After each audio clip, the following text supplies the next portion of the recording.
Greetings and welcome back, everyone. This is Into the Nexus, brand new episode for you, all about Here's the Storm. It's a really big one this week, a lot to talk about. We'll do our best to get right to it. But hi, everybody. I'm Garrett, here as always with Kyle. How you doing, man? I'm doing well, fresh from my games with the CCL, the Celebrity Clash League. With Heroes Heart this week, I was part of a team on a big ol' event stream. Got all serious mode, which was pretty fun.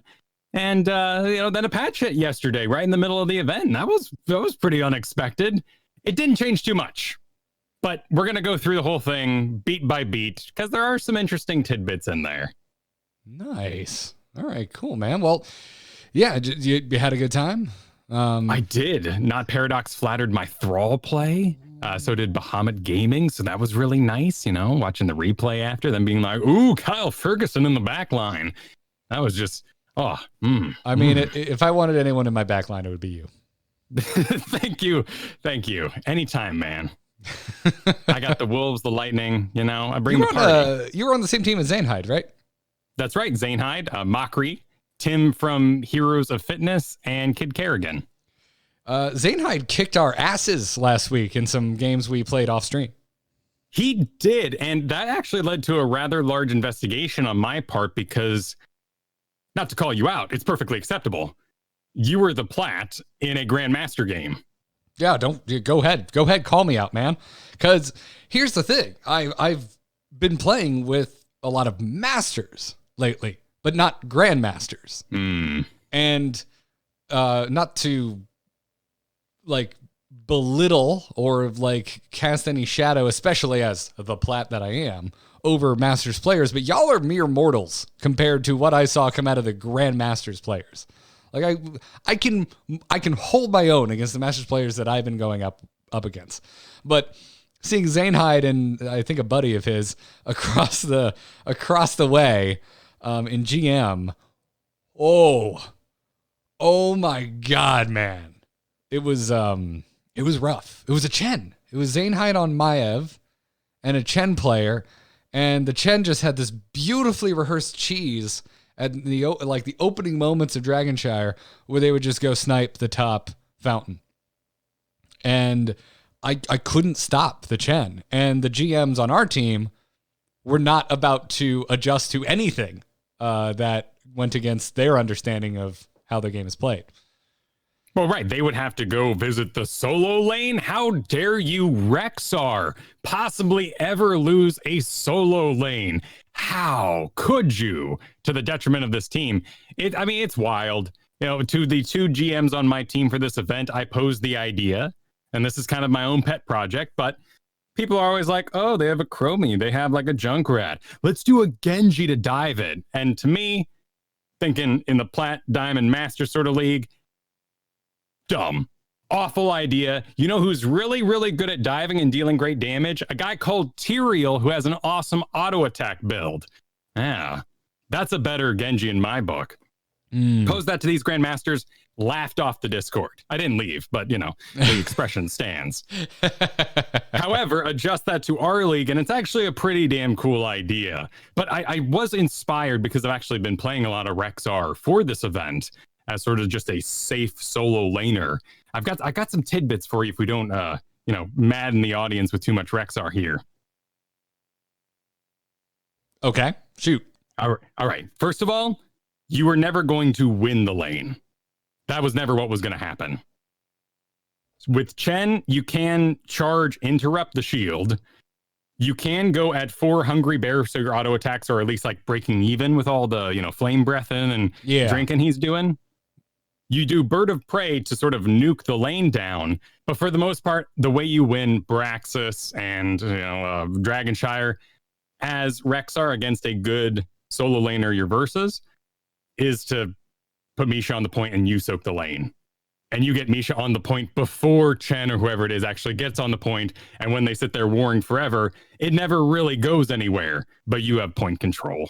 Ah, okay. So there's no winning. It's just stalling. I think the really important point of that is I needed to not lose my fountain in the first minute of the game. Well, yes, that's cheesy, and that's like a Grandmaster. I've always thought of it as points. they had their character sheet, and they could have put their like points in like awesome skills, like killing enemies and drafting good. But they put their point. I'm a little bit of shade, but they put their point in I snipe wells. And for the most part, those players aren't amazing, but they got that locked in. That's their feat in their RPG. And they're going to snipe some wells, damn it. And there's nothing you can do to stop them. No. And I was just out of mana basically from like minute 2 for the rest of the game. Because our GMs were just going to do bottom lane things for the rest of the game. I mean, they tried. I've talked to a lot of GMs this week, and they are frustrated, of course, because of the craziness of the event. Some of them have seen things as low as bronze in their games because they're so high in GM that it grabbed a bronze gold player, and then somebody else has a 2-stack, maybe a plat and diamond, and thought this will work. It is complete madness to them. They're used to certain calibers of play, and they have these really heavy rule sets like no backline Tyrael, which is still amazing thought in my book. I've got another one for you too. This is more of a general rule, and it's something that's really given me a lot of peace and prosperity. There's a difference between solo lane and offlaner. And Rexxar is a solo laner in the sense that you are going to be there for an extremely long time, and your performance in the late game and part of the 5-stack is still like solo lane class. Like, yeah, you might get a sweet stun, you might make a Misha body block, but you're not Leoric, you're not Thrall, you're not Yrel, you're not just sort of sitting in the off lane, getting XP, and then totally going to own people later on. And I have found that in my own mind, I really struggle with anything that's just supposed to sit there. Maybe even double soak, but just like hold the line. And that's what Rexxar does. So if that doesn't appeal to you, we can find you other heroes. Well, it depends on how many more GMs I can match with, I think. Because that's clearly fair. in my league, like, it works. It works quite well. But in that particular game, it was rough. It was quite rough. It was a learning experience. I want to learn as much as I want to have a conversation about how I think Plat and Diamond might just be a more fun place to play because people actually adjust. But that's a conversation for a day where we don't have a mile-long patch to get through. Yes, let's get towards that direction anyway. Yes, indeed. But yeah, any other thoughts on the Celebrity Clash League or? I mean, it's been a lot of fun for me because it's a chance to just kind of serious things up. I've gotten to play a lot of Leoric, which has really just been delightful because I love my golden boy and his big golden skin. I just haven't felt the need for him in solo queue, and it's really opened up my eyes to more things than Thrall. And Yrel is actually extremely highly regarded. Imperius is like highly regarded because he's easier, but Yrel is actually like really big serious business to all these GMs, and it's really cool to have that, you know, that comfort. Yeah, I put on my jacket and I'm just deflecting all these plat and diamond thoughts because I've got grandmaster knowledge. It sounds like you adjust better than me. I also practiced a lot. Fair. Well, cool, man. I want to play together more. I think you and I are gelling pretty well right now when we don't get flown in to fill out GM games. When we do, that's something that I think I need to work on. Like, because clearly it's happening when we play together. Well, and it's not fair to you for someone where your bear is out there like doing damage and like winning to suddenly be somewhere where you're completely negated. So hopefully those sort of systems will change. And I think we kind of have a time frame if we look historically at when that's going to be this coming year. Yeah, we'll talk about that at the very top of news. So with that in mind, before we move on, I want to thank those of you supporting us on Patreon. Patreon.com/ITN is where you can go to support this podcast. We have all kinds of perks for you. Discord access, games with us on Thursdays once a month. Sometimes next Thursday. Next Thursday, yes, the Patron Bonanza, our monthly game night is next Thursday. So if you haven't signed up, go over to patreon.com/ITN right now. The sign up sheet is over there. See if there are any slots left. And also, it's a good night to hang out, play with other ITNers. And we usually, unless I am like literally falling over dead, although usually still pick up the slack even if I'm super tired, do a wind down game with pickups with people who couldn't get in or who are just hanging out. We try to get everyone in that we possibly can. So head on over to patreon.com/ITN. If nothing else, do you like the podcast? You want to support us? Well, this is the best way to do it. You know, $1 or $2, all the way up to the producer level. All of it helps. So thank you to some of our newer patrons, Jack Fox, Travis Weaver, Kyle Lipsky, and we have a new producer, Kyle, Michael Claggett. Yeah, thank you for joining us, Michael. Yes, we have all 5 producer slots signed, just like they're just filled at this point where all of them are up. So now you're just going to have to like, I don't know, sub for like $1,000. And we're just going to have to like create a new term to thank you for the insane generosity. Or a global tour. Dude. Oh, that's the money where I'm just like, all right, where are we putting the studio? Right. Exactly. What state are we moving to? Where we're just the obvious one is like the, Irvine, but I don't want to ask people to drive through that. So we'd have to find something that works. No. That much money, it would be astounding, but still not enough for a studio in Southern California. We'll see how real estate's on Mars. Well, we'll talk to Elon Musk. First, I would like to secure a Cybertruck from him because I think it actually looks kind of cool. Well, your trip to Mars comes with a Cybertruck, and then we can do Mars Cast. Well, there you go. So, anyways, thanks for signing up, everybody. Really stoked that we're full up on producers. We're really close to doing Weak Sauce again. So go check it out. Patreon.com/ITN. Help us start another show where Kyle and I talk about anything except Heroes of the Storm. Give you kind of a morning show format and just entertain you with stupid anecdotes and video games, and other video games. Yeah. I'd really like to talk about Witcher 3 or Call of Duty or going back to Forza. Or deciding to switch classes when 8.3 launched and successfully doing so in about 2 days. Oh, nice. In World of Warcraft. Yeah, my Paladin's back, man. My OG Horde main is now a higher item level than my Demon Hunter I've been playing all through Battle for Azeroth. Oh, well, I'm happy for it. Well, geez, we catch up on mechanics. And we could talk about that on Weak Sauce. Indeed. If that sounds good to you, head on over to patreon.com/ITN and help us hit that goal. Now let's get to this week's Heroes of the Storm news. We're on, boys! Ha-ha! Let's liven up this place! The moment is upon us. Yes, I'd mana tap that. Or I would too, Kale Thos. Helps if I'm not muted when I'm trying to come in after the... after the bumper.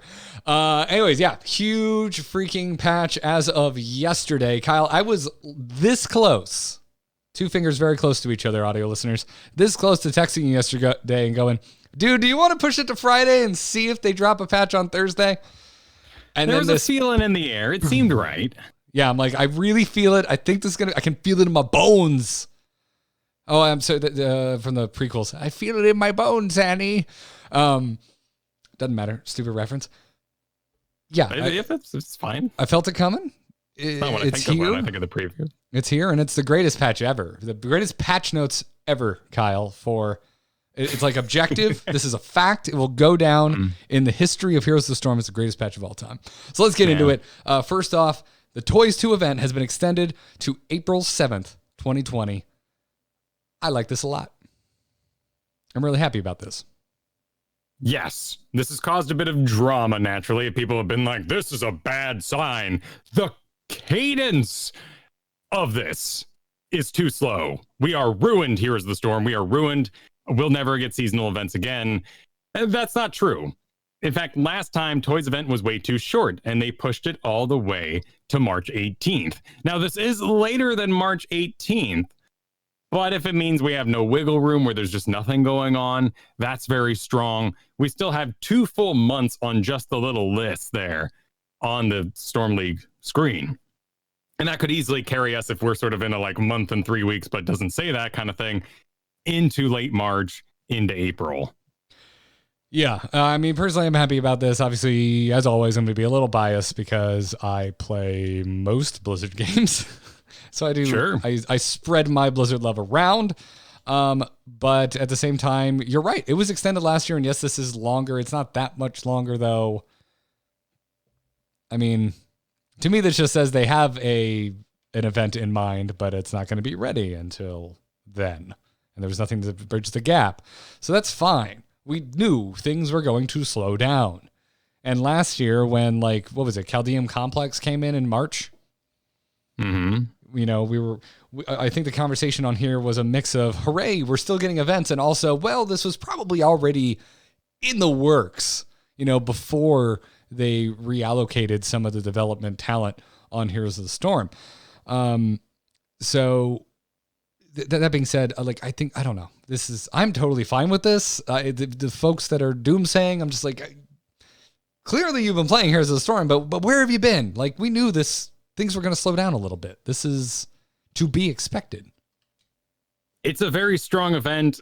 I've got 40 boxes sitting around, so I could, dig in there and like get my Doritos and cash them in for my train, but I haven't gotten my train yet. I'm more than happy to wait around. I get that, the excitement of things constantly rolling over each other makes the game feel more alive to some. You don't want to be in an underpopulated grocery store because you think the food is bad all of a sudden. I get it. It's why when you enter, there's fruit right there. What is a little concerning is Imperius did come out on January 8th, and we got Anduin on April 22nd. So this suggests that our next hero will be on that April 7th. The time about we were getting Anduin, that still leaves room for the 4 heroes a year, but we could be going down to 3. Again, I'm okay with it as long as balance updates like what we're talking about today keep coming at roughly the pace they've been coming. It keeps the game interesting.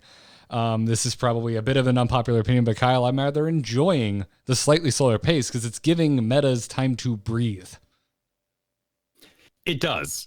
And it also means that we are making our own discoveries at home. There isn't a faction or religion developing surrounding certain ideas, which you have to adjust to very quickly and survive or die. I was actually having a conversation this week in our Discord about Hero League, and we were all talking about, why the Team League, Hero League switchover happened. I completely forgot about in the past the forced order. Like, that was a thing. I haven't thought about it in forever, but if your top pick didn't play the hot meta thing of the day, your team was screwed. What made you think of that? We were talking about bringing back solo queue and why everyone went over from Hero League to Team League. And we're like, well, the queues were shorter. And there was a chance to play with your friends. Oh, God, you're totally right. Yeah. But we forgot that Hero League still had forced order pick and Team League was free and ready to go. Oh, man, those were some dark times. They were super weird. It was bizarre you couldn't define yourself as any sort of player because whatever was new and busted, you had to know how to play in Hero League. Yeah. Otherwise, you were a detriment to your team picking your main over whatever was new and busted. God, that feels like a lifetime ago, and it wasn't that long ago. No, we're looking at like 2017 for that. Maybe 2018. Okay, maybe it was that long ago. I mean, it was a ways, but much has happened since then. Getting older, Kyle. Getting older. Yeah. Time is compressing. Well, it's because we don't have enough, ceremonies, and I felt weird after 4 years out of college. It was weird. Someone was supposed to like throw me a party, put me in a skirt, and like tell me that give me some books and a hat. I mean, there's nothing stopping you from putting yourself in a gown and a hat. That's true. Seems a little presumptuous if I do it to myself without the group. Well, coming to a stream near you, Professor Kyle. Yeah. It's going to be wonderful. It's going to be wonderful. But let's get into the actual balance changes because there are many of them. We're going to go in order, and then we'll do kind of a rundown at the very end about who goes in the buff category, who goes in the nerf, and who goes just in the underpicked talent or whatever. So let's kick it off with tanks and kick it off with Anubarak. And I am aware, very aware, that Hivemaster and Cryptweave got a little bit of love. But really, all I care about, Kyle, is that at level 16 Beetlejuiced, the bonus health has been increased from 20 to 40%. Wait, is that what you care about? Yes. You like Beetlejuice, huh? Beatles, man. Beatles. Okay, nice. We talked about during the last. Are you really surprised about this? We have like years of us like just gushing about our love for beetle building Anubarak. Yeah, it's true. Every third basic attack is going to spawn a beetle, increase the health of beetles now by 40%. It's still sitting there against Epicenter, though, which is your burrow charge impact radius by 60% and lowers the cooldown for 1.25 for every hero hit. It's a tough sell, and there are those games where, like, there's the Johanna tank, and yeah, there's some blinds there, but, you know, never mind, they're going to be blinding Vala, and you just get to auto-attack your brains out. They're pretty far between. I don't know if in a burst environment, even though we are now well above the full talent Li-Ming orb that this beetle should be able to absorb. Of course, level leads and stuff like that are going to change that idea. I don't know, man. Epicenter's right there. It is rough, and your comments are realistic and well thought out. But I just want Beetle Build to come back. Sure, I really do. Yeah, Beetle Build's fun. But yeah, because of Epicenter, it shouldn't be a surprise that they made such a major increase to the bonus health, right? Because it's up against Epicenter. You need to try something. Is this enough? Probably not. Am I going to take it in a quick match sometimes? Definitely. I saw a lot of excitement in the lower leagues for Hivemaster. It is a very powerful talent that gives you that passive vampire locust for those longer, less explosive fights that you're going to have in lower leagues. I do think making sure your auto-attacking is extremely powerful. If you're spawning a bunch of beetles, basically creating an army and free damage is happening all around your tank, now he's dealing decent damage. There's a very cool build in here. Anubarak needs a little more health. Give him a little bit of his health back, please. Please and thank you. He is suffering from the same thing Muradin and Blaze are. Diablo's a unique case just because Diablo deals a lot of damage. Still, his engage is his escape, and we can't build that rapport. It's very weird. Because of HGC, Muradin seems to have a overwhelming understanding that if Muradin leaps in, you can kill him, and if he leaps out, he's going. But the other tanks, when they dive out, Blaze and Anubarak, teams tilt on that sort of notion. And it's an important part of the kit. And that's holding those two others back. Interesting. I haven't seen Rage Against Anubarak burrowing out. I have seen it with Blaze. That being said, I haven't really been seeing that much Anubarak as of late, so maybe that's just why. Yeah. Have you been taking Anubarak? Have you seen Anubaraks in your game? I've seen Anubaraks here and there in pylon teams. He does seem to accompany Uther things a lot of the time. Then you have the double support. You are taxing, because usually when you get the double support, then you're looking at something like Vala. Sometimes it's Hanzo, but usually you pack on something pretty low health to really take advantage of the double support. You throw a Anubarak on there, it's going to be great, but he takes a lot of attention from those supports, and that Vala is going to die. So in that way, I'm excited about Hivemaster's healing increase. And I'm curious to see if that could be kind of what puts him over the edge there. I want to play more Anubarak, naturally. Yeah. Level 20 talents, I always grain of salt them. It's cool when they get buffed, but it's level 20. Not going to get it every single game. And it sure as hell should not be my overall strategy unless I'm Alex Drowsa or Zero. Agreed. So anyways, let's move on to Arthas, where a single change happened, Kyle, and it's clearly the greatest change in the history of Heroes of the Storm. Level 4 Deathlord, additional functionality, increase the range of Death Coil by 30%. And there's a little developer comment here that says, we heard you, Kyle and Garrett. We're sorry we took it away. Here, have it back. Garrett is not kidding. That is actually what it says. And it was a fabulous, good laugh. Thank you to whoever on the dev team. decided to give us this treat. We really appreciate it. They remember our own show better than I do. It took me a minute. It's been, what, 2 months? Yes, this was from the November 22nd patch. It has been a while. And we do one of these every week. And the patch episodes are very long and very meaty, and things tend to glaze over in my mind once we're done talking about them, unless they're about very specific heroes that I play on the regular. And it has been a little while since I have given some love to my love Arthas. But yeah, they took the increased range away back on November 22nd.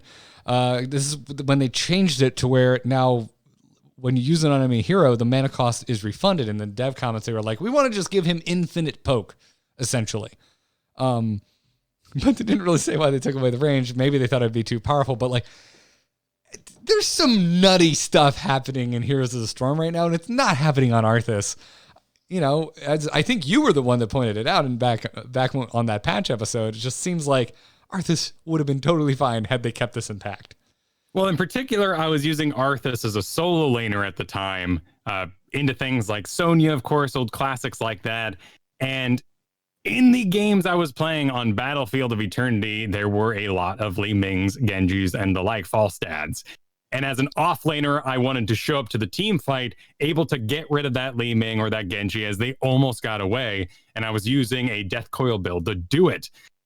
I was very upset about the removal of the 30% range because that's how I reached that Li Ming after she teleported. And I since have not run any Death Coil builds. So this is actually really exciting to see. I'm glad it's back. Yeah. It suddenly puts into mind a very interesting power puzzle that they've made some conscious choices about when it comes to tanks. What is the poke? What's the best poke on a tank? And I think it's this right now. They have been extremely conscious in their efforts to make sure that tanks are not given poke. You got Blaze, long setup. You got Nubarak, well, that's, a stun and engage, but that's not poke to whittle anybody down. We are not on our tanks. Stitches, well, that's engaged too. Like, what do we have that's long range? And I'm thinking Holy Shock Uther range, and that's where the comparison's really going to start up. Oh God, yeah, you're right. That might be it. So on because you're not talking about just being able to like tickle somebody gently with a feather from a few yards away to just like interrupt an objective or something. You're talking about like meaningful poke that can secure a kill. Right. What there are comps like an Ariel comp that requires poke to make sure that Ariel can't get in range, or they're very low health. They have a strong front line. We need to access the back line. For the most part, our tanks are needing to get in there themselves. And with this kind of balance coming for Arthas, on and off pick talent, if you're going to solo lane Arthas, there is a little something called Icy Talons that'll do way better against a extended solo lane, but off lane Arthas, Death Lord with the increased range is a really interesting idea. What if we made Arthas the new Uther? Maybe the whole reason Uther main tank is working, he's got other builds, and go with me on this, is because of Holy Shock. Remove Holy Shock from Uther. Let Arthas be that guy. And let him cast while moving, please. But that, we've been at that one for a while. All the same, this was an interesting discovery, and I think that's why we're seeing so much Uther. And he could be replaced by Arthas today. I read the dev comment before I read what they actually changed, and I'm like, oh my God. First of all, I was like, Senpai noticed me. Secondly, and before I even finished reading the statement, I'm like, oh my God, he's going to be able to cast Death Coil without moving. Because that has just been it's essentially meme status on this podcast. We've been asking that when Arthas casts Death Coil, he doesn't stop moving for literally years. But this was a deeper cut. This was in there. And very cool. And I agree with everything you said. I think if you're an Arthas player, you should be very excited about this. And I think this is meaningful poke. Yeah, and chat brings up some great examples. You got Diablo W, which is chaotic, but doesn't erupt, doesn't necessarily do a lot of damage, can reduce, can be part of a full-blown build for a W build, and a lightning breath and all that sort of thing. Blaze has his flames that he can ignite at an extended range. And with Crossfire, Blaze actually does an amazing amount of damage. If you're not taking Crossfire on Blaze, you're doing Blaze wrong right now. It is such a huge change at level 7 about how you play this hero. You might like Grill and Kill, you might like Incinerator Gauntlets. Crossfire works into your Pyromania. It'll change your life if you're interested in Blaze. But beyond those sort of things, a click, I'm going to click you is what I mean by poke. Like, I will not miss the Li Ming. The Li Ming can teleport, the Genji can dash, and this little skull will continue to trace. That's what I'm talking about, and that's what Holy Shock does. Yep. Well, I'm excited for it. I want to play Arthas again and take this talent. Let's talk about Cho. Next up. In the buff line, health being increased from 2850 to 2950. 3.5% health increase there. Basically the same increase to his health regeneration as well. We always see that. All the dev comment says is that Cho like buffs. And yeah, baseline health increase, that's going to be noticeable. And after a nerf to Deathwing, which we'll talk about later, Cho now has more health than Deathwing. Although, so we already know how to counter Cho. It's our giant killers, so a health increase sort of plays into what he's doing. We're not changing that dynamic. What is interesting is that back in February of last year, we also increased Cho's health. So it's been almost a full year since we've messed with him. That was a little bit of moving around, switching out the 16s for the 13s and changing where his power spike was. Here we have a full-blown 20-second reduction to Upheaval, the level 10, in favor of the Old Gods, which is rather intimidating. Yeah, Favor of the Old Gods got another half second tacked onto its root duration. So it's a full 2-second root at your level 20. But that 20 seconds off the cooldown of Upheaval, that's pretty nutty. Yeah, that's a lot of engaging. You can engage twice in those long fights. Yeah. I think we'll see more Cho. He's still weak to the same things, though. I'm hitting Chos a couple times a week now in Stormleague games. Like, it happens. Yeah. Especially if you're queuing with a friend or friends, the chances are you're going up against other people who are queued with friends. So the likelihood of a Cho is a lot more common. So just keep an eye out. There's also a lot of streamers using it on Braxis, even in solo queue, getting someone on board for the Gaul part of it. So it does have a pretty large popularity spike. Gotcha. Well, let's move on to Bruisers and talk about Chen. In the dev comments, they said that Chen's talents are in a relatively good spot. There is generally one talent every tier that is being picked a bit less, however, than its counterparts. And so, yeah, they're trying to shore up, for the most part, underpicked talents here. So they start with Storm Stout Seeker Recipe, which is basic abilities hit a hero, heal you. There's still the very popular Eye of the Tiger, which is the brew-soaked enemies' basic attacks. Heal Chen for the damage done. It's just really important to look at the Chen on the enemy side, if there is one, and see how they're going to self-regenerate. You can interrupt shields, and that's a pretty popular strategy. Most people know about it. But the fact that Chen gets those shields, lingers on them, and then heals underneath is what makes him a force. Check your level 1s versus your Chens and know what he wants so you can avoid giving him health back. As for Withering Flames, Gift of the Ox, I'm not that concerned about them. Those are a nice little bump. But Wandering Keg at level 10 got itself another 10 seconds off its cooldown reduction. Back in July, they took a 10-second off. It's originally 70 when they first redid him. Now we're down to 50 seconds, and it still has that 25 bonus armor. Yeah, so for sub a minute. Like, that's crazy. That's where if you really start to take notice with a heroic. I mean, it's still not 20 seconds off like what Cho got, but still. Yeah, and it's still not Storm, Earth, and Fire, which gets kills. That is about getting in the back line, getting crazy with the 3 abilities you cast, and usually securing something back there, whether it's the on. It really doesn't matter. Something is weaker in that back line, and you are going to reach it and likely kill it. We do have a little bit of like a Malthael situation here where everyone just ran from him when he first came out and activated his Tormenting Souls. Once you see all 3 abilities, particularly the Empowered cast, you can turn and fight those pandas. It's probably actually better for you to do. You might even have like an auto attack heals or something like that. Don't just run from the pandas the whole time. Once they've cast abilities, they're running out of juice.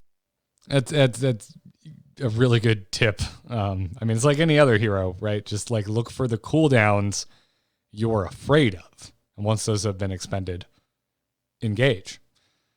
Now, I will say, I really like the update to Pressure Point, and they didn't do Flying Leap, but it plays directly into Pressure Point. Pressure Point is now going to slow to 40%, and if you have shields, you can take that slow up to 80% rather than 70%.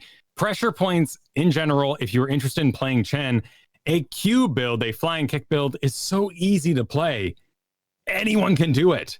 And they just made it a little better. Like, easy to play Chen is on the docket if you're interested in Chen. A little bit of a Samuro going on then.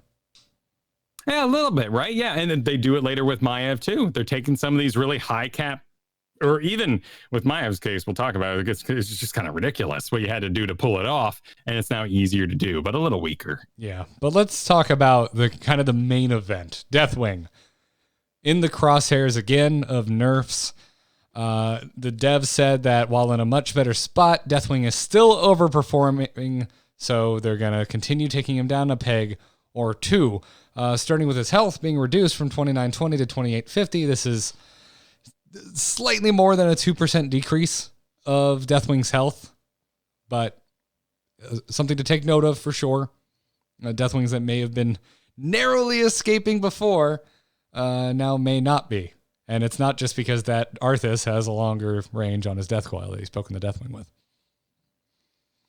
So. He is going to mess up. It's tough to know where you're at on Deathwing right now. Incinerate lost some damage, 6% there. Onslaught lost some damage. So they came after exactly what they said they were going to, Destroyer form. And they went and got in there in World Breaker and upped it a little bit. A decent amount, actually. Lava Burst, because it's periodic damage per second, right? It's going from 8 to 10 per second. That's... It doesn't sound like much. That's a 25% damage increase. Yeah. That's a big chunk. And the same goes for Earthshadow. The damage was increased from 80 to 90. It's a big buff. So they're trying to shore up what we weren't using, and they're trying to nerf what was overperforming. This seems more traditional. This is less of like your Chens, your Samuros, your Maevs being made a little more user-friendly. This is Deathwing overperforming. They're going after what's too strong, and they're trying to prop up what maybe needs a little help. They also tweaked quite a few talents. Molten Blood got a buff. The healing was increased in its percentage per second. Draconic Might had a healing reduction at level 1, going from 30% to 25% of damage dealt. Heatwave got a damage nerf. Dragon's Ire also at 4 got a bonus damage nerf. And then we got a rather sizable buff to Firestorm at level 7. The cooldown reduction was increased from 12 to 25 seconds. Well, they're trying to get people off Skyfall, which had its cooldown reduction set 0.5 lower, basically meaning that as you hit these meteors while you're in space, you were increasing your chance to land sooner, and that's going to take a little bit longer. You still have all your interrupt powers on things like Towers of Doom. Firestorm, though, it just wasn't particularly interesting, compared to something like Skyfall. Yeah. I'm glad that they're really swinging for the fences here with the improvement to Firestorm, because this is the kind of thing that I think no matter how bored you are with that talent, you go, my God, that's a big fat cooldown decrease, right? But yeah, we're probably still looking at Skyfall, and yeah, I think so. So yeah, and then Burn Beneath My Shadow had the bonus damage reduced from 100 to 80%. That's a pretty sizable nerf there. So still has that when forts and keeps are destroyed, cooldown is reset. But this means that your own damage into those buildings to get a reset is quite a bit lower. And you're going to have to adjust for that. Right. In general, yeah. That's a really important distinction, is your own agency over getting the reset from the damage from this ability is now diminished. I mean, it's always been bad because of the way his damage works and, does more damage to heroes sort of business. But you're going to find yourself in some odd spaces if you don't have enough siege damage to actually take buildings. It's better for you to go something like Bellowing Roar. Fair. Interesting stuff. I mean, you could just be more patient, Kyle. You could just burn beneath my shadow a little later when that health is a little lower. You could. That is true. I don't know where to put Deathwing right now. I think as a sort of global hero, anyone who's playing Deathwing has gotten pretty good at just cooling their jets for all of 4 seconds and getting their fly underway. He is global. He is a wild card. He is very big. He does encourage overdrafting, which is sometimes a mistake, sometimes not. He's got his counters. You know, this week I've 1v1 Deathwings on Imperius. Leoric can absolutely pressure him out. Thrall's getting some help in that department too in the early game. I still think he's ban worthy just because the chances of him doing something weird are still high. Yeah, I'm kind of feeling the same way. It's a serious balancing act with Deathwing for all the reasons that you just mentioned, right? Like, he's a really easy target. You can overdraft, but at the same time, if you do, it's probably a 5v4 because you're probably killing the Deathwing in most scenarios, unless you really mess something up. But Deathwing's also just very effective. And because of the fact that Deathwing is an easy target, like, well, how much do you bring his health down? You know, they brought his health down barely more than 2%. That's not a lot. It doesn't seem like not a lot because it isn't. But if you go too far, Deathwing's just going to fall over dead constantly. And it's I don't know, this is an interesting hero because he's above a Cho, right? He's above a Cho Gall in terms of like kind of a Mimi pick. Like, you want to play Deathwing. He has a place in the draft on the battlegrounds in this game right now. So I don't know. I'm curious to see how supporting him changes, because right now he is instant lock, and then the rest of the team usually does what they were going to do anyway, particularly in solo queue. There are things like, you know, let's say Lucio, Ana, maybe even Stukov, that look bad alongside of Deathwing because they're healing numbers. It'll be really interesting to see things like, maybe as we evolve our thought and Deathwing escapes being permanent banned, if Anduin, Lily able to heal something she can actually target and close to her that's missing health, Morales, Malfurion. What if these healers that are really good at taking care of like 1 or 2 people can really shore up Deathwing's weaknesses, take care of the rest of the team? I think they were just making a lot of draft mistakes. Interesting. I'm most interested in just Deathwing getting to a point where we're not banning him every single game, so we actually open the draft up a little bit, but I don't think we're there yet. No. Well, interesting things for sure. All right, Kyle, it's time for you to just go nuts. Thrall is getting Rolling Thunder tuned up at level 1. The bonus damage and healing on heroic targets has been increased from 2 to 3%. It's a big increase. This is starting to get interesting, and we talked about this when they added the rework in. You still get your bonus bounces of the chain lightning, which is kind of nice, but rarely are you going to run in with your Wind Fury and be like, 1 for you, 1 for you, 1 for you, and like spread it around the team just to get really sweet numbers. But you're laning against Blaze. You're laning against Leoric. There's someone in your lane for an extended period of time because of your map that you really want to have at, and you don't want to be stuck farming against with something like Echo of Elements. Well, you get rid of Echo of Elements. That gives you 2 casts of your Chain Lightning. You need that because Thunderstorm is amazing and gives a 40% slow. That is a huge pick machine. You increase your speed, you slow them down. You're going to get in the back line, particularly with Earthquake, and just start owning fools. You need Echo of Elements to own fools at level 16. But Rolling Thunder, now we can take Alpha Wolf, which gives you 3% target maximum health while they're under the effects of Feral Spirit, 3 seconds after as well. That starts to build like a giant killer Thrall that can avoid Thunderstorm. There's one big problem, though. Level 7 Ancestral Wrath is still awesome. and you have to get the stacks done, and that's why you go Echo of Elements. If they can give me something at level 7 that plays to this giant killer business or makes me want to pick something other than Ancestral Wrath, we've got this. You got me. We've got level 1 diversity. Is there something in the back of your mind you want to see? Or is this kind of an invitation? Right now we have Maelstrom Weapon, which is like farming auto attacks on Misha or that Blaze or whatever. And it kind of works towards what we're talking about. You have Follow Through, which is a decent general talent. The thing is, you're operating as an off tank so often, and your ability to keep your health high is what Ancestral Wrath gives you, as well as poke and everything else, the poison for those running away ETCs you were wailing on. It just does too much. So it's already a giant killer. Can we take Ancestral Wrath and like make it part of this?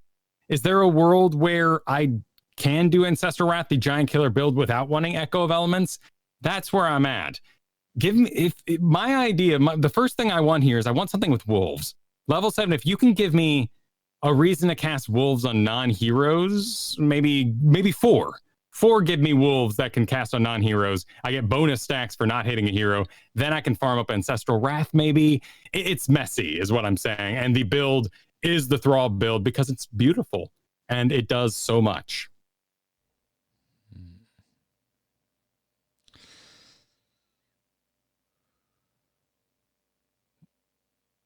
Be interested to see if they find some weird way to make Maelstrom Weapon play into this. It's an interesting farm talent that rarely does what you need it to. Yeah. It's also funny that like the extra bounce on Rolling Thunder, just it's not enough to make up for the extra charge. Yeah. And the problem really is that my goal as Thrall is to make sure my support is unburdened, that they never have to heal me because what I'm doing is off-tank biz. I want that Ancestral on the ETC. I want that Ancestral landing on even Vala. Yeah. You're not wrong. You're not wrong. So, any closing thoughts on Thrall, or should we take a break to thank today's sponsor? Let's thank today's sponsor. Wonderful. Well, we have a new sponsor today, Kyle, and it's Feels. That's Feals, if you are unfamiliar. Feels is a premium CBD delivered directly to your doorstep. Just shows up right there, Kyle. They've got vials that show up right on your doorstep. And if you're unfamiliar, are you hip to the CBD, Kyle? My sister does bodybuilding, and they are all about that CBD. I wasn't particularly hip to it, and then I found out members of my family that I wouldn't consider to be the hippest among me to be very hip to it. And I was like, oh damn, okay. Apparently, I've been living in the dark ages. And then we got contacted by Feels, and I was like, sure, send some samples over. And it was perfect timing because I had been reconstructing a roof over my lanai. Fancy adult words. Lanai? The back porch area. They call it a lanai? Lanai. It's a very Florida term. Wow. Yeah, it's not screened in. It's not a sunroom. It's just its own thing in the backyard. Anyway, previous owners of our house built a roof. They didn't use pressure treated wood. The entire roof rotted out over the back where I like to grill and hang out when I'm outside. So I've been spending like 4 weekends now, Kyle, trying to rebuild this, and it has completely destroyed my neck. I've done a lot of bending and looking up at things, and my neck has been totally jacked. Haven't been able to sleep well. Feels sends me a sample, shows up in the mail, and I'm like, all right, I've never tried this before. I've been having a lot of trouble sleeping. Let me give this a shot. And it totally worked. I slept fantastically. It just kind of mellowed me out, like in kind of like in a way that I'm not accustomed to, really dulled the pain. And I slept clear through the night, and I woke up with like no weird after effects. I didn't feel like I had been up all night drinking or anything. There was no like hangover type thing. There's no high. It just kind of like leveled out my pain, and I slept clean through the night, and I was really impressed. I enjoyed it. So you should go check them out. You can head on over to feels.com/Nexus right now. And when you become a member, you're going to get 50% off your first order with free shipping. 50% off, Kyle. That's FEALS.com/Nexus to become a member and get 50% off. It's automatically taken off your first order and you get free shipping. So go check them out. I'm really impressed by it. It's just like a couple of drops under my tongue. They also sent me a flight, which is on the site. So you can like test pre-measured amounts so that you can figure out how much works for you. And that's exactly what I did. And then I figured out that I was actually pretty low on the dosage in terms of just, helping me fall asleep at night, which means if I got one of their bigger bottles where I measure myself, it lasts a really long time. So go check them out. Again, it's feels.com/Nexus. We thank them for their support. We thank you for going to that website. And now, Kyle, we will move on to support, which I still have not gotten used to saying, starting with Abathur. Abathur is up first, and the devs said that in addition to buffing underperforming talents, they are experimenting with giving Locust a larger presence in Abathur's kit. And they said now that if they're left unattended, they're going to do increased damage to structures. So, a lot of health going on to Locust now. Their health has been increased from 316 to 350, and they deal 50% bonus damage to enemy structures. Okay, that's getting interesting. Let's talk about Abathur. First of all, hey, happy weekend, everybody. You are about to see Abathurs in every game you possibly play because Abathurs love Locusts, particularly when they're playing by themselves like me late at night, and you just want to do something kind of passive and build Locusts. Play a different game. You still want to play Here's the Storm. You just want to play it a little differently. There's a problem with Abathur. Our three abilities aren't quite gelling. And I'm really excited about Locust Strain dealing bonus damage to structures. I think we're now starting to unlock something. Bombardment Strain is still available. We're going to get that duration and range increase. That could get some buildings. But what are we doing here? Locusts, during HGC times, basically became a detriment. They were the way that Abathur's accidentally, by just fertility of his nature, let people know that he was in the area, that he was hiding that bush. It was an accident. You didn't really want it to happen, but it just sort of is gameplay design, and that's how he was balanced. Because he was a shield machine. Before that, we had too many Locusts. Locusts were too powerful. And mines, when Abathur first came out, mines were more like wards. They were just there to interrupt people maybe riding towards you. But for the most part, they were to watch important choke points and make sure you, Abathur, weren't going to get ganked. But of course, we started making YouTube videos and we started having fun with it, and everyone wanted a mine build. So they gave us a mine build, and it was funny, and you walked in the bush and you blew up in all the mines. That didn't feel right. So we rebalanced that. Where are we going? What's the plan now? We're adding now a armor reduction if you get hit by a toxic nest. So the mines are aggressive, but the Locusts are getting better, and the shields are bad. Maybe the shields are getting worse. Reinforced got better though, so Abathur overall is getting better. I just want to know what the plan is. I think which of these is his best thing? I think the plan is to get a lot better at moving around the map again and start just surprise taking keeps like Abathur did in the tech alpha. Yeah. 50% bonus damage to structures is kind of nutty. It is. I mean, it's still no archers, and if you hang out in a Twitch chat, they'll tell you how much bonus damage archers do. But it's still a step in that right direction. It's just interesting that I feel Abathur is losing his identity by being good at everything, but not good enough to be good. You know what I'm saying? So, master of none? Yeah, maybe. He's our bard, He's got tricks for all these different situations, but he's still playing a lute in the background. Yeah, I don't know. I think I'm probably too hung up on the bonus damage to structures. It's just that's a lot of bonus damage to structures, and this is the way I am more wired to think in this game. Because you know me, I love taking structures, but I feel like there's a chance for this to work. There's a chance for this to pop off because I don't like, we're not really used to looking out for this anymore. Yeah. When was the last time you were like, oh crap, my keep is being taken suddenly without warning in a lane that isn't prepped? Like, what? I don't know. I'm interested. There is an interesting. The problem is that if it does take off, it becomes a thing that we do learn about and we do start counterplaying, and then maybe it becomes obsolete.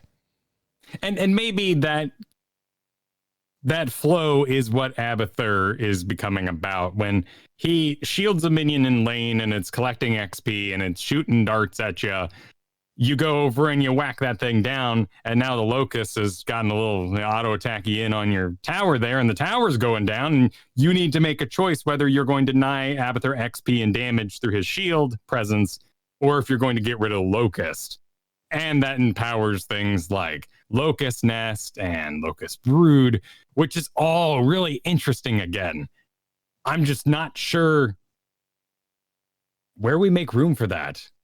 We've had maybe my real problem is we've had Shield Abathur for so long. To give him these other jobs and maybe more powerful jobs puts him in a really weird draft space. Yeah. Yeah, well, I laugh because Zane Hyde is in our chat room reminiscing about the Double Zakara ninja backdoor. Oh, sure. And, of course, if we want to really go back in time, we can do double, triple tap Novas that I was enjoying during the alpha beta. Oh, Christ. I remember the first time I saw that. I think I was on a Tyrande and I was like, what? Why? Jesus, stop it. Yeah, it was fun, but it was intense. And I'm going to completely contradict myself when we get to Asmodan, by the way. Wonderful. So let's keep going. I've never been this okay with so many all caps in our chat room, by the way, because it's reminiscing about these ridiculous, Abathur like tech alpha strategies. Oh, this is great. Keep it coming, everybody. All right, cool. So I want to play with this. Let's move on to Auriel. Kind of like Deathwing, we saw this coming. We knew they were going to have to adjust Auriel. The dev comments said that they knew Auriel's resurrect changes were going to be a big deal, and for the most part, they have been going fairly well. They also said, to their pleasant surprise, quote, to their pleasant surprise, it is not winning by a large margin over Crystal Aegis. I love that they're just admitting that they're like, yeah, we overtuned this. We thought it was going to kind of break things a little bit. Like, that's how I read this. But it's not winning too bad, guys. Yeah, they're like, wow, I read this as we really thought this was going to decimate Aegis's win rate. But whatever the case is, they said that they like the epic moment of power that it offers, but it's a little frustrating. So to add some more counterplay, they're reducing its cast range and adding more to its cast time. That's exactly what they did. The cast range has been reduced from 7 to 5. That is more than a 25% reduction in how close Auriel has to stand. And the cast time was only half a second. If you didn't already remember, that is now a full second on the cast time, and you have to stand closer to do it. Is this enough, Kyle? I don't think so because of what the rest of the team's doing, but I really like the incremental choice. I like that we did this. I want to play more Auriel, so you keep going, because I really like the rest of Auriel's kit. She's amazing. And Resurrect is a nice feature. I feel more boss, if you will, with the Crystal Aegis because I dodge things and avoid Pyroblast, but we can just res that guy who got Pyroblasted and make up for that on the back end. There are tons of ideas about how to change this up dramatically, whether you start at 1 health and gain health over time, eventually reaching, 100% over 5 seconds or what have you. There are bigger range decreases we could do, more cast time. It's interesting to think of things like Ancestral Heal, which is a 1 second sort of channel, and then does the big heal. We've got Malfurions, who's a Emerald Dream, or is a Twilight Dream Explosion, is a 0.5 second cast time. I don't think 1 is enough because of her position in the fight and the way everyone sort of swarms around him. But you do get zoned out, and if everyone marches forward, it's an ebbing flow, but Auriel's still ban. Still ban. So what I'm what I was feeling coming into this episode, and was going to be kind of my end of the show question for you, but I think we're basically there already. There's still some heroes to talk about, but they're not affecting our draft. Auriel is the end of this because Auriel and Deathwing have been big conversations lately. Coming into this, I was feeling like our bands have really not been affected by this by this patch, and it sounds like you're feeling the same way. Yeah, I really like the steps, though. I would rather this take a longer time because having this sort of diversity for Auriel is really nice. And it encourages more play styles, more ideas. I'm still in love with the idea of Resurrect versus Kel'Thuzad. When an entire alt combo, when too much is spent to get rid of one character and you just turn that around and your team marches forward. That's really cute. Right now, this is good to sustain. How can we augment that so it does have an ebb and flow? Maybe both alts, in a way, are doing the same thing. Maybe we need to look at Aegis instead. Maybe we're thinking about this all wrong. Are we? Because Aegis, I think, is still effective. You're saying you're suggesting buffing it? Yeah, I'm saying we'll change it. So in the scenario where you have an Illidan dives forward and everyone on the enemy team gets crazy on him. But you pop an Aegis, you heal him, you're doing your best, you're getting some stuns out, and then you pop the crystal on him and he dodges stuff and flame strikes are going under his feet and pyroblasts come in and what have you. Everyone's on cooldown. He comes out. That gave you cooldown for your heal. You heal him. He continues forward. That scenario, in terms of the enemy side, except for XP given, is no different than if Illidan died and then came back from a res. Except for you, I guess, padded out your heal numbers. But did you? Because you actually gave him 100% health back? I'm not sure if that shows in the actual numbers at the end of the game. I mean, if anything, should it be showing XP given through extra deaths? Right, or it's like, oh, Ariel padding her healing numbers, Resin Shogal, look out, everybody. I mean, I think it's kind of irrelevant at the end of the day, but I haven't really thought about it through that lens. That's an interesting way to kind of put it forward. I honestly thought that they were going to come after repeat offense. I was really expecting them to hit that talent. It's a ton of damage. The knockback of 25% further means you're going to hit your stun more often. Like I'm killing myself saying these things because these are talents I love. I think there are other ways to nerf Auriel and get her out of the bans than messing with Resurrect. Resurrect just feels bad, and that's why we're talking about it. Can we make other supports more effective? Maybe. Because frankly, a lot of the old supports they're feeling old. They're feeling a little moldy. In a kind of a post Auriel buff world.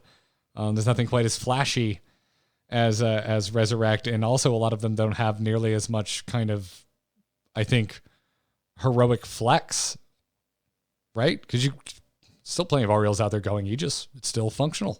There's still scenarios where you want it. I don't know, but I don't want to ask for too much because I got a lot of what I really wanted for like Rhaegar, right? To a certain degree, like I'm really happy where Rhaegar's at the moment, but I don't know, like.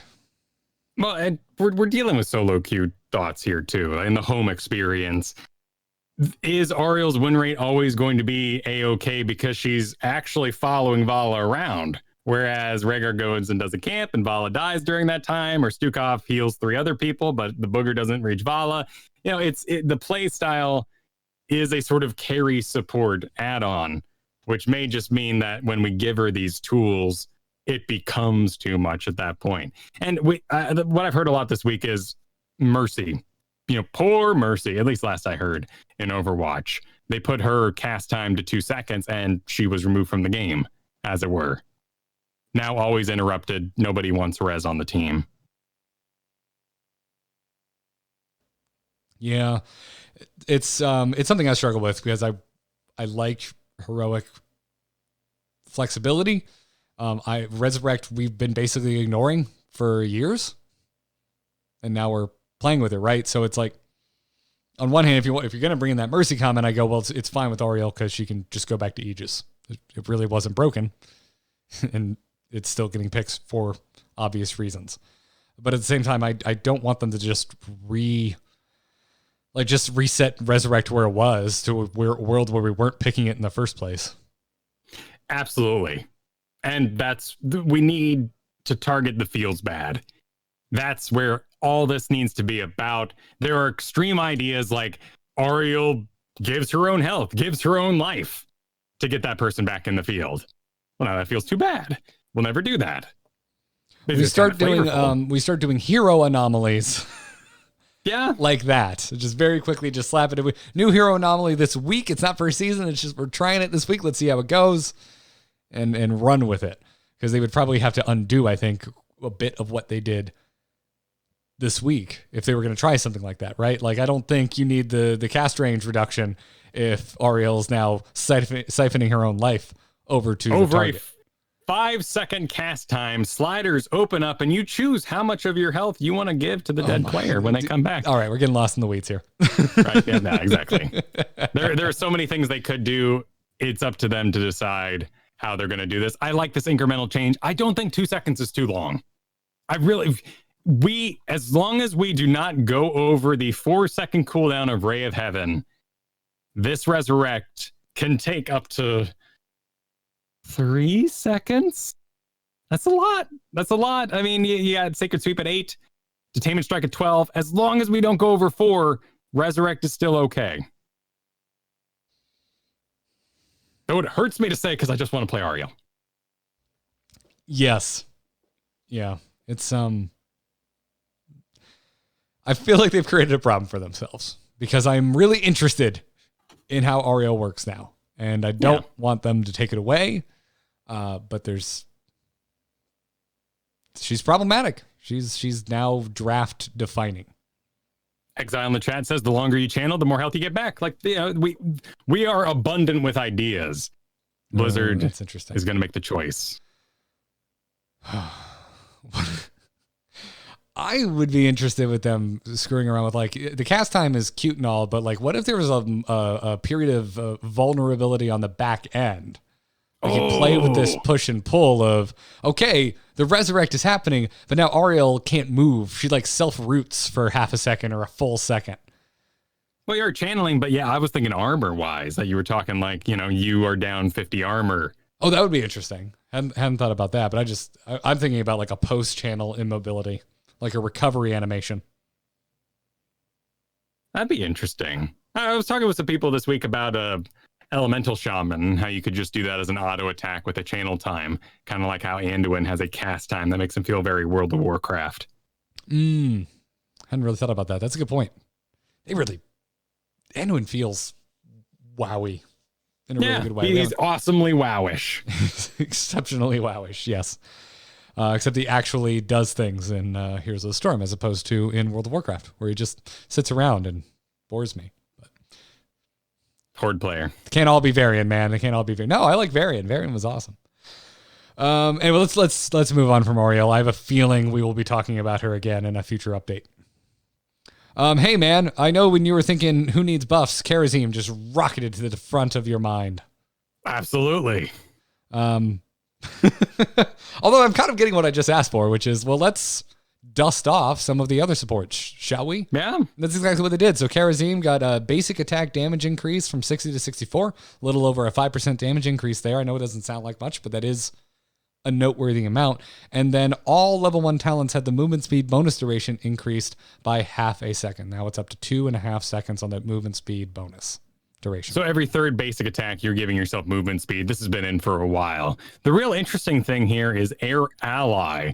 They changed the cooldown, increasing it. They got rid of the double charges, but it now gives a sort of Varian aura of 15% spell power. The weird thing about this is that Air Ally was being used for its 2 charges by crazy Kharazims who were doing damage Kharazim and running around, and Air Ally was their way to have 2 charges to teleport to. You can teleport to the ally you summon. So Earth Ally, Spirit Ally just got a little better for those crazy activities. And spell power, while it's 15%, is kind of cute. It's kind of cute. How is spell power kind of cute? Well, I mean, it's not a lot. Like, you're going in and you're Kyle, so you're going to be frontlining. But as you go in, you're like, here's my retreat point. And by the way, Kael'thas, stand here. And now he has 15% more spell power. Sure, I guess it's cute. Yeah. It's not enough to be like, oh my goodness, Kyle spell damage team. But no, it's something. I don't think anyone was expecting that, but it's an interest. It's an additional aura effect, essentially. And it reveals an area around them, which is really nice for the spellcasters who are trying to aim things around and shoot skill shots. So it plays into that anyway. It's just a detriment to those who are using it in this very particular way. Yeah. Yeah. I like that they're having fun with their dev comments, by the way, too, because this is another one where they're just like, play this hero and take this talent. Yeah, and of course we'd be remiss if we didn't say spell power is also healing power. So yes, we awareness, but 15. Save your emails. Thank you, Kyle. I'm not sure about how much I'll feel 15. It's something. Sure. Kael'thas gets out with 1 health, and I'm like, did you see that? Twitch chat, did you see it? Oh man. And 3 people in your Twitch chat will be like, we saw it, Kyle. Oh Great job. We saw it. And then you'll make a 15% spell damage emote, and it'll be great. And then someone's going to be like, if you reduce nearby basic attack damage by 50%, Kyle, you could have. Well, hey, no. Let's not think about that. Let's think about what I did, what I didn't. Yeah. Let's talk about Stukov. Talking about kind of old and moldy healers a little bit. They said that Bio-Explosion Switch has always been in a bit of an awkward spot due to the opportunity cost of ending Lurking Arm early. They're adding some significant damage to the explosion and a larger silence duration to the detonation to make up for the fact that your Lurking Arm goes away when the explosion happens. So what they're hoping for here is they're saying if Stukov players properly detonate the Lurking Arm right as their enemies are leaving it, they should have a significant benefit when taking this talent. So I'm interested. Count me in. I like it too. I mean, it's high skill, right? Like you need to get maximum value out of this, you need to be doing it at the right time. There's a lot of... Well, I mean, there is a way to do this a little on the easy. Because you never really wanted to destroy a silence area that was going to last forever. But There's this talent at level 7 called Growing Infestation that causes your arm to expand by 50% over 2.5 seconds. It cannot be channeled for more than 4 seconds.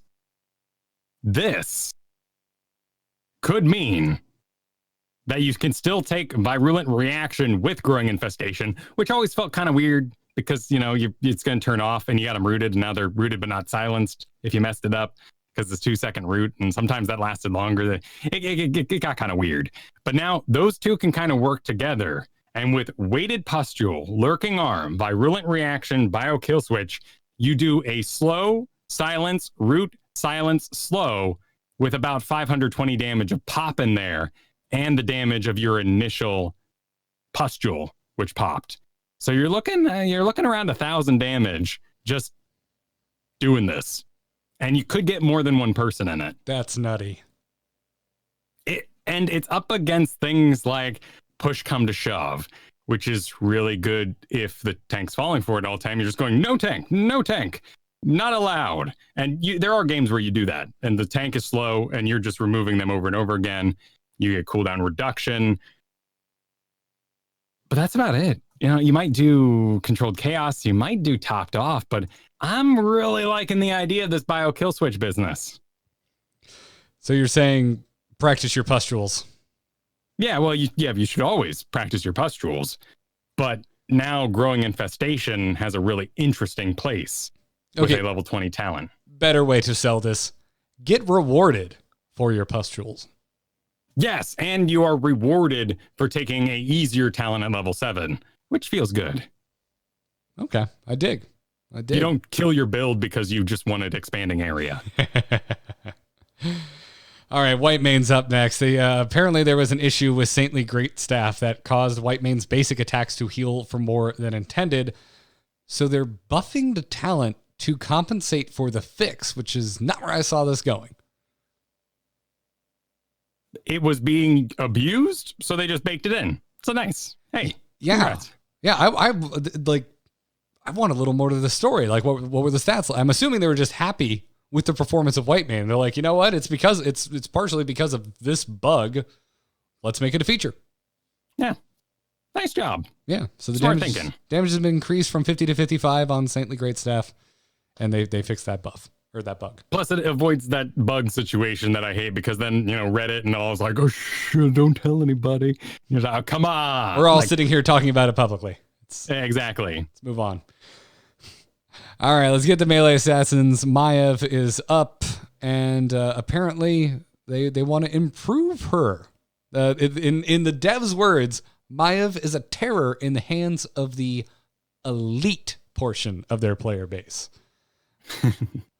But it sounds like they don't want the rest of us mere mortals to miss out. So they're messing with Cruel Chain and Vengeful Knives. Because they said that there were parts that they don't think were particularly impactful. So they're adding more clear and useful benefits to each of them, which should make them more usable. So Cruel Chain, new functionality. Umbral Bind grants 25% movement speed for 2.5 seconds, and its pull damage is increased by 30% for each tethered target beyond the first, up to a maximum of 120. So the damage used to be higher on this. Now it's slightly lower bonus damage, much, much easier to pull off, just tied to binding the targets. And if you want to play Maiev, there's a really, really easy to do Vengeful Spirit build where you basically just kind of teleport around a lot and get some bonus damage. You have a little bit of lane clear, which is kind of nice. However, taking a step more serious, Cruel Chains lets you have 25% movement speed, which means you land your auto attack on that thing you're chasing sooner, meaning you get them and then pull them back while you have movement speed. It's what you want with the build.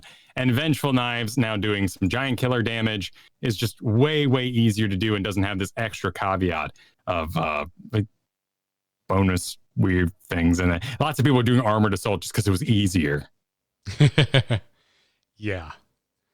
Yeah. And so now Cruel Chain's a little bit easier, if albeit less powerful. Yeah.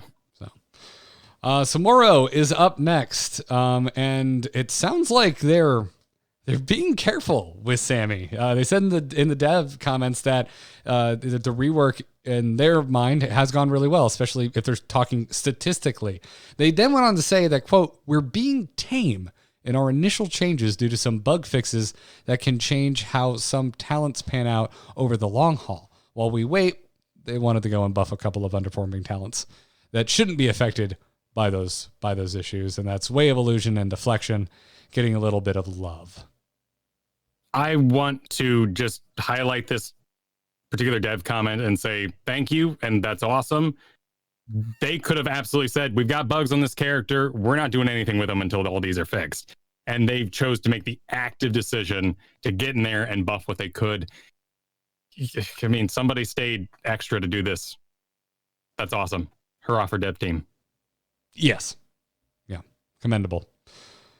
Ranged Assassins, Asmodan. Are you ready to contradict yourself as you teased, Kyle? Yep. All right, Yep, bring it cool. on. All right. Dev said that they're giving buffs to his base kit and a couple underperforming talents, which should help players feel better about having the Lord of Sin on their team. I read into that going, they're trying to stop you from tilting when an Asmodan is drafted on your team, not against you. And so, some basic changes here. Summon Demon Warrior, basic attack damage is up 30 to 35. That's a significant increase on that basic attack damage. The damage per second to nearby enemies was also increased from 16 to 18.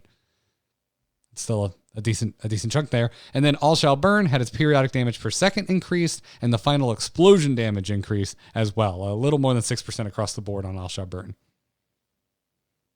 We got a little bit of level 4, level 7 changes. Mostly these are tied to some of his auto attack talents in the early levels, and Master of Destruction got its bonus hits increased. So if you're hitting heroes, you want that pad out talent to get more stacks of annihilation. You can now still take that talent, it's a little better.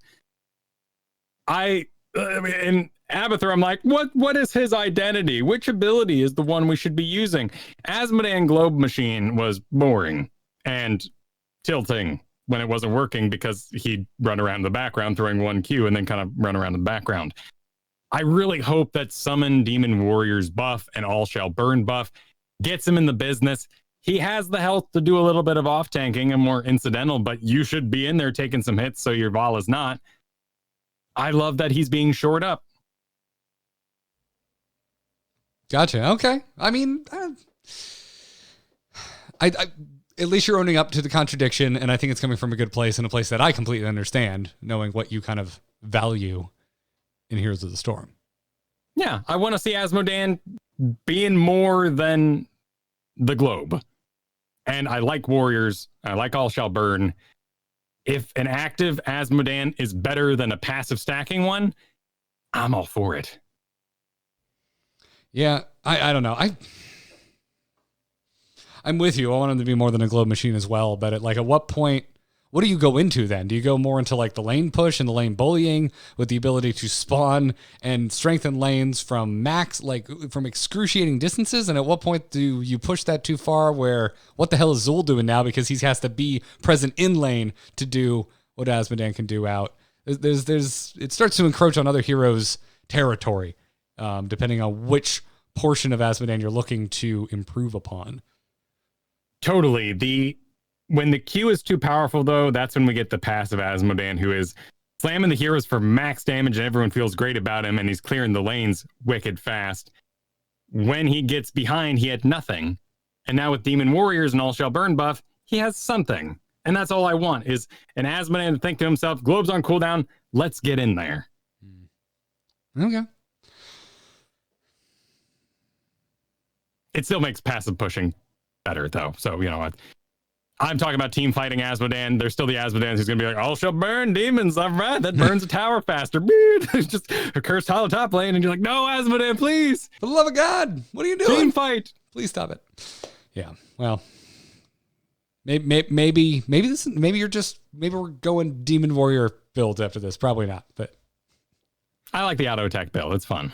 Maybe they'll see something from these changes that will send them down a road that will interest you, Kyle. Okay. I'm already getting interested again. Okay. Cool. Mephisto up next. According to the devs, Mephisto's talents are in a much better place since their last round of changes, but Malicious Intent and Animosity were underperforming, so they're buffing them. That's exactly what they did. Spell power bonus on Malicious Intent is up to 25% now, and Animosity got a bonus duration increase, essentially doubled because it was only half a second. Now it's a full second on the duration. It also no longer increases the duration of Lightning Nova as a result of basic attacking enemy heroes, but has new functionality that increases the maximum bonus damage of Lightning Nova from 30 to 36%. That is a very specific number. Yes, but remember, you're going so the damage increase any is pretty big. Yes. So they're working with tiny numbers because it's lots of tiny hits. The interesting thing here is level 1 Skulls is doing great. People like stacking Skulls. Furious Spark is doing awesome because it grants mana back, and it's actually what we've been seeing out of most Mephistos because of the bonus damage.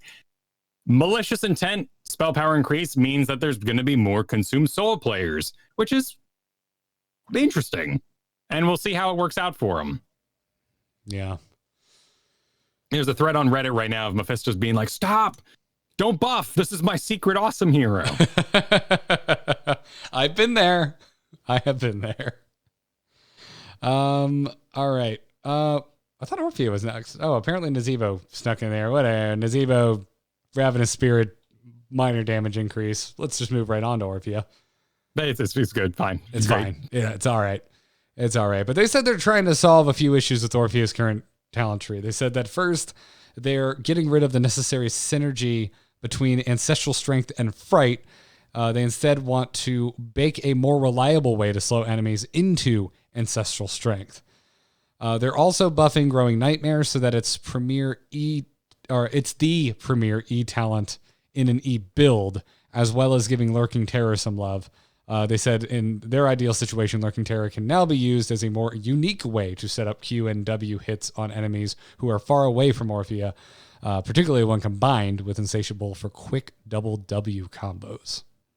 So the first thought of most Orpheus is, oh no, Fright is gone. This was the dread slowing on contact, and there was ways to just sort of like shoot it through people or on top of them, get the slow that led to a big combo. It's basically how we all decided she was played at BlizzCon when she came out, and then most people didn't change. But I was interested about growing Nightmare, which is her level 1 that gives bonus damage. More so Ancestral Strength, though, seems to be the pick for the Orpheus out there. And I lost to Vipey's Orphea last night, so I was like, oh man, I got to figure out what he thinks of this. He's an Orphea main. He does awesome on her. The non-heroic abilities deal 20% more damage to enemy heroes who are hit by overflowing chaos. Those hit by overflowing chaos are slowed by 20% now. So you still get that slow, and it's working towards your own abilities. That's good. So So no longer additional chaos, but you get a slow out of it. So it's working to what you were doing anyway. And they still get the slow. So it's Orphea's a fancy hero, but it's all coming together into something they like. This is good. They're okay with this. It's a retool. Lurking Terror now has a 70% slow on it, which is really scary. But it's still Lurking Terror, which is kind of complicated in ways. She's a complicated hero, and all the way up mains are happy. And all the way up in 16, so you're not getting a lot of practice with it. Right. With something that is a complicated talent. Always something I keep in the back of my mind, especially when something gets buffed in this way where you go, ooh, really interested in that. And then you think to yourself, well, when the hell was the last time I took that? Am I any good at it at all? New learning curve, here I come. The main thing that's going to affect you if you're a sort of one trick, and I mean like one talent build trick Orphea, is that Crushing Jaws slow dread build has been hit. You should be auto attacking. Well, it looks the baking in of Fright into Ancestral Strength makes a lot of sense to me. Glad they did it. I'm hoping it ends in a little diversity for Orphea. It makes Raynor a little more unique too, because now she's not on that stunned, root, silent, slowed enemy business. So I think it's a good diversification, and it gives her more control. Yeah. Probius making his way into a balance patch. Been a little while since we've seen the little probe in here. And that was even mentioned by the devs. But they said they're targeting Tower Defense and Particle Accelerator as talents that should feel more prominent in their respective builds. It's a really fancy way of saying they're targeting underpicked talents. But I like that they're explaining it more. That like, hey, if you're going down these routes, these talents should be more impactful. So they're trying to accomplish that. So the really exciting thing for Probius players here is tower defense, I'd say. At least that's what I'm excited about. Tower defense previously, you'd set up a photon cannon, and if the enemy team happened to be so confused and overwhelmed by seeing any summons, they'd take damage from it and you get more photon cannons. That was adorable, and you felt kind of neat doing it. Now they've tied the cooldown reduction to actually using Warp Rift and Disruption Pulse, which means tower build Probius is going to play like normal Probius.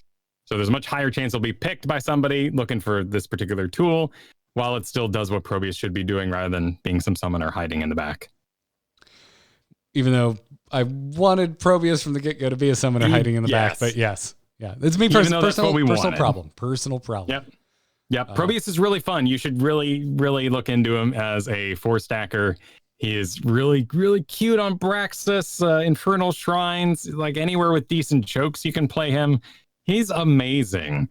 And now he's just a little more focused with his talents. Little too unique for me. That's fair. There's a lot of setup time. It's very much kind of in the same vein as Phoenix. There's something about Protoss heroes, Kyle. Yeah, I guess that is true. Well, they're plants. I do like Arthas. Anyway, I digress. Let's get to the last hero we're going to talk about today, Sergeant Hammer. They said that both Barricade and Pulse Detonation Core have very low pick rates, so they're giving them some love. And hopefully you guys will try them out. And that's exactly what they did. They added some functionality on the barricade that it reduces the cooldown of Concussive Blast by 3 seconds. Oh, I don't want to fight that. I don't either, but I kind of want to play it. Yeah, it's cute. Yeah, it's up against let's see, Unstoppable and Regenerative Biosteel. So maybe in terms of the level 4 level, it could use some aid.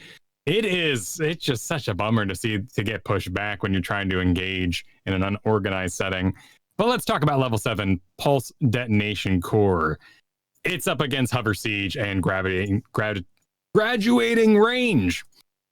And as I was told last night, the mines have bad AI. And that's what's stopping this build from being a thing. They tend to attack random things, weird things, and they're unpredictable. If they were given maybe target priority of heroes, then we might get into somewhere interesting. This is still a really fun build to do. I enjoy doing a good mine build from time to time. You're just missing out on a really crucial level 7, and I'd love for there to be, oh my goodness, Garrett, am I going to say it? I would love for there to be some sort of quest where the hammer would unlock Hover Siege or Graduating Range outside of Talent Trees, just because it's become such a part of her personality. I am so annoyed in any game where I end up playing against a hammer that I don't want anything you just suggested, especially not mines attacking prioritizing heroes. That's fair. I think it's a flavor pick. It's too polarizing, and we don't have room for mines. I liked Hammer the most when she was an absolute meme pick, and I would just hover around being a jerk. You can still do that. Yeah, you can still be memey. There's better ways to build hair. There was like an understanding when you showed up with Hammer in Quick Match, you were just there to have a good time. And now people expect things of you. Well, and they're old memes, and memes move fast. If you don't look out, you might miss them. We got new memes. Wonderful. Well, there's the patch, Kyle. So who got buffed, who got nerfed, who got retooled?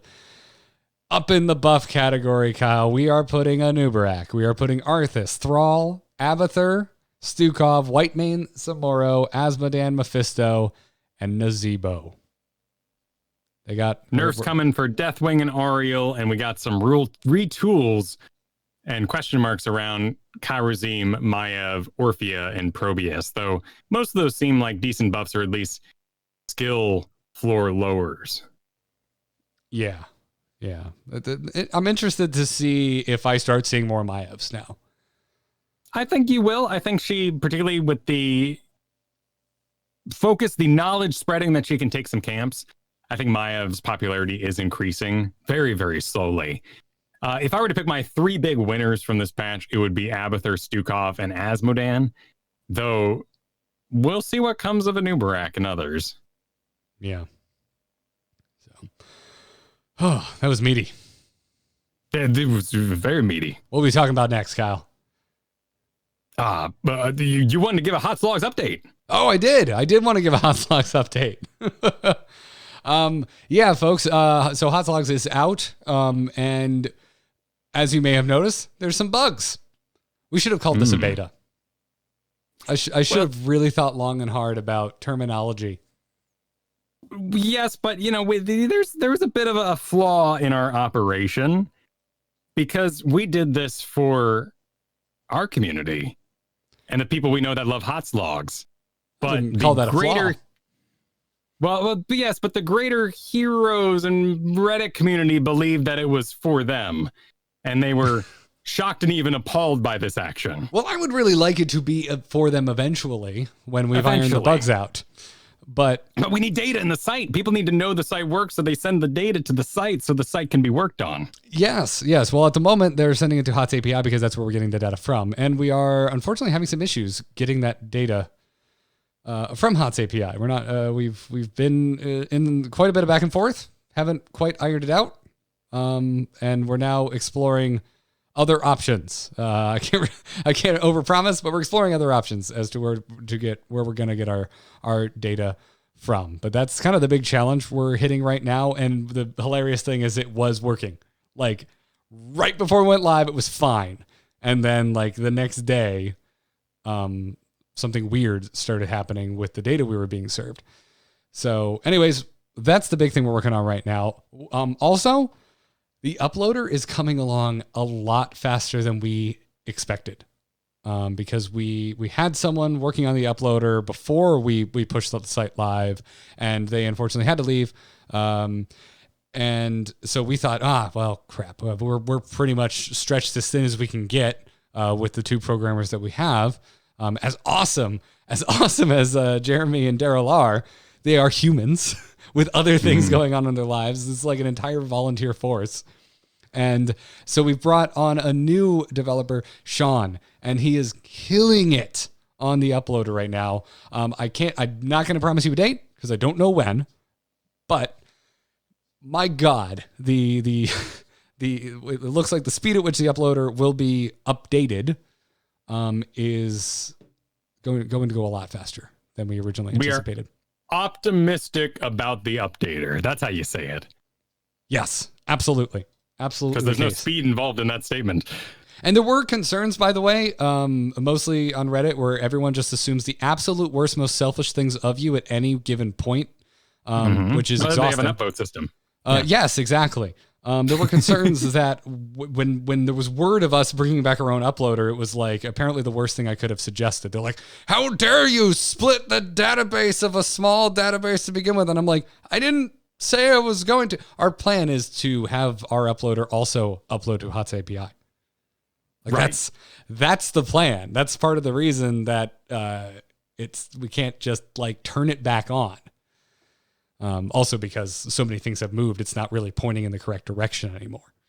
So well, and my understanding is that HOTS API is a bit of the Mr. Burns syndrome, where like all the matches are just bombarding at once and the data is not really flowing. We need to set up more of like a fast pass system where like these matches go through our own machines and are parsed onto the website in a sane way that works for our website. Yeah, exactly. So, I mean, it is in like as far as we're concerned, it's like in our interest to have anything we get go to HOTS API, because when we got HOTS logs, we didn't get the data. If all of that had been on HOTS API, problem solved. Well, and I like both sites. I really like HOTS logs for its formatting. It's very quick look at various win rates, map win rates. When I want to see big picture, I like Hero's profile when I go in there for a particular build. Their build at the bottom of their town screen is beautiful. Yeah, it's great. So anyways, that's the update. Please do me a favor, keep using it. And there are contacts, multiple contacts on the main page. When you go to hotslogs.com right now, you will see a message from me telling you known issues and where to contact us if you find a new issue. Do me a big favor, read the known issues before you send us a note. We've gotten a lot of people contacting us, and 95% of it are things listed on the very front page of the website. So just give it a look-see before you report a bug, because it may be a bug we already know about. You would think a platform about reading, when people post videos and they say, no. Don't shame anyone. Okay. That's fine. Okay. I'm really stoked that people are writing in. Like, I'm legitimately excited because, frankly, Reddit was really disheartening last week. But everyone hitting us up through bug report at hotslogs.com, that's the email, by the way. Like, they like legitimately want to help make the site better. Awesome. Like, listen, I've got a lot of emails to sift through and messages elsewhere that obviously took a little extra time, but I'm happy about it. I'm stoked that you are out there testing the site. You're finding things that are wonky, that need to get fixed. It absolutely helps us. So thank you. Keep letting us know. Bug report at hotslogs.com. Go to hotslogs.com. Check it out. The data is going to look a little funky right now. And that's because of the issues we're currently trying to iron out. And hopefully that will be fixed very, very soon. So anyways, that's the update I've got for right now, Kyle. And yeah, I'm just stoked. Thank you everybody for using it. Thanks for giving us updates. And another shout out to the Into the Nexus patron Discord. So many of you have been really helpful in there, reporting things and working with us in like real time to like give us screen caps of exactly what you're experiencing. Quite a few of you are more tech savvy than you may have let on and are giving us really good, actionable information. So thank you.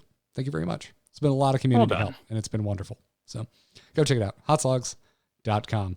Kyle, I believe that brings us to the end of this podcast. Yes, a meaty podcast it was. I hope you all enjoyed the balance because it was nice to have. Mm-hmm. I know that they worked hard to put this in y'all's hands, so enjoy your weekend with some new toys out there, and let's see where it takes us next week. Yeah, I think with as much as we were, I think, hoping that Ariel and Deathwing were no longer going to be things we needed to ban, maybe things like Samoro, maybe things like Maya, these more difficult heroes being made more accessible to a wider player base, maybe those start creeping up. Maybe not, I don't know, maybe not Sammy. I still don't believe in Sammy, but maybe Maiev works its way into our bans, Kyle. Maybe. I don't want to go back to Yankee Doodle World. That was, oh my goodness. When was that? 2000, last year, early in the year. Garrosh, Maiev, Arthas, right? Do you remember that business? Yes. Like everybody just wanted to place you in the back line? Yes. It was awful. I don't want to go there. But it is cool that in a post HGC world, we are taking these high skill cap heroes and making them accessible while still leaving room for you to pick a cool talent here and there that makes you perform better than someone who can't do that thing. Yeah. It's interesting. And I love this 20 business. Let's keep this 20 train rolling. Crazy 20s. Considering how many level 20 talents are getting tweaked in really interesting ways, I sure as hell hope so. I'm going to take that as a sign that the devs are happy with that and kind of want to keep us in this hit 20 world that we're in. I think so. It's all coming down to one fight anyway, so why not have more priority targets? Yeah. If you get to 20, we're not in the game state right now. It's more of like a 16 victory. Yeah. Yeah, absolutely. So, anyways, that's going to do it for this episode. Thank you again to our patrons. If you want to support the podcast, if you want to support Kyle and myself, head on over to patreon.com/ITN. Really close to bringing Weak Sauce back. It's Kyle and I talking about literally anything except Heroes of the Storm. A lot of other video games, a lot of other nerdy things, just palling around, having a good time. Go over there and see if you can make that happen. And also thanks to our Patreon producers, Declan H, Cheesy Bob, Chris K, Robert M, and our latest, Michael C. Thank you very much for the support. You can catch us live Thursdays, usually around 3 p.m. Eastern time. We don't start right on the dot. We have a meeting. Sometimes that meeting goes over. Sometimes that meeting is a game because we're just getting in the mood. Yeah. Getting ourselves in a hero's mindset. And we're personally, live crowd, thank you for being flexible with us because we're enjoying the flexibility of starting the show when we feel like it. Playing the game. Indeed. Thank you very much. Yeah. Kyle, you and I have played probably the most games of Heroes of the Storm together that we haven't in quite a while as of late. Yeah. No, well, and like I said, the last episode, our rosters are really gelling now that we've got me off main tank and you've got other options that are that more off lane rather than solo lane where it's like, see you later. Did we even, we're basically in just I'll call you when I go for a walk. How's that sound? I like it. I think, I'm not sure about my Rexar with you anymore, but I think everything else still works pretty damn well. I'll have to get you a plat Smurf and then come play with my Rexar. No, no. Nope, I will not be part of the problem unless I reach Masters, and then I am forced to be part of the problem. That's how the system works. Sounds wonderful. Well, we'll probably start playing together anyway, because I'll probably start getting flown into your Masters games. Anyways, follow the show on Twitter at ITNcast. And Kyle, where can people find all the wonderful things you're doing around the web outside of Into the Nexus?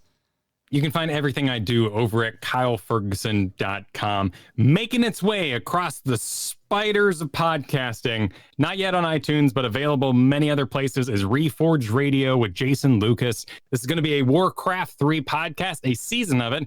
Who knows where it's going to go? There's a 3-year contract, though, for the esports. I don't know where this game is going to go, but it is such a instrumental part of my gaming history. I had to make some content for it. Look for Reforged Radio wherever podcasts can be found. Brad, go check that out, everybody. I'm going to play the campaign and then probably never touch it again.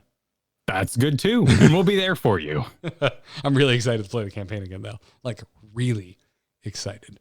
Yeah, I mean, dude, like RTS campaigns are really bogus or heady like Brood War was. Like, Warcraft 3 is an actual character-driven story in a top-down RTS. It is a feat. Yes, it is. Can we reforge Lord of the Rings? Is that okay?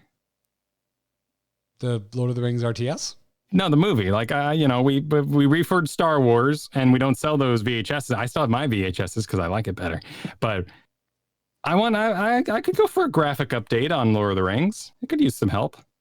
It still holds up really well. Gollum's probably the only thing that jumps to the forefront of my mind as looking a little bit crusty. A little crusty now. Yeah. And they definitely look better than the freaking Hobbit movies. Oh, well, I mean, that's just toony. Like, everyone's like bouncy. It's kind of weird. They're just bad movies. Anyways, that's going to wrap it up for the show. I'm Garrett Art on Twitter. Go to amove.tv, everybody, for all of the podcasts, this one included, that I produce. I just put up a brand new episode of WoW Killer, my WoW podcast, my new WoW podcast with Taliesin. Yes, that Taliesin of Taliesin and Evatel. Just put up an episode talking about in-game raid cinematics for no reason at all. We just kind of felt like talking about it. There's definitely no topical reason we're having a discussion about raid cinematics.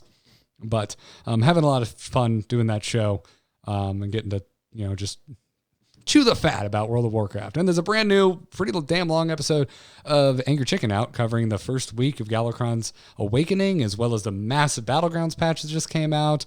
Let's Talk About Star Wars is covering Star Wars. Lots of podcasts for you to go and subscribe to over at amove.tv. Go check it out. It's going to wrap it up for this episode. Thank you so much, everybody, for watching, for listening, for sending in those bug reports, the HOTS logs. Seriously, it's been awesome. Really appreciate it. See you next week. Good luck and have fun. Take care.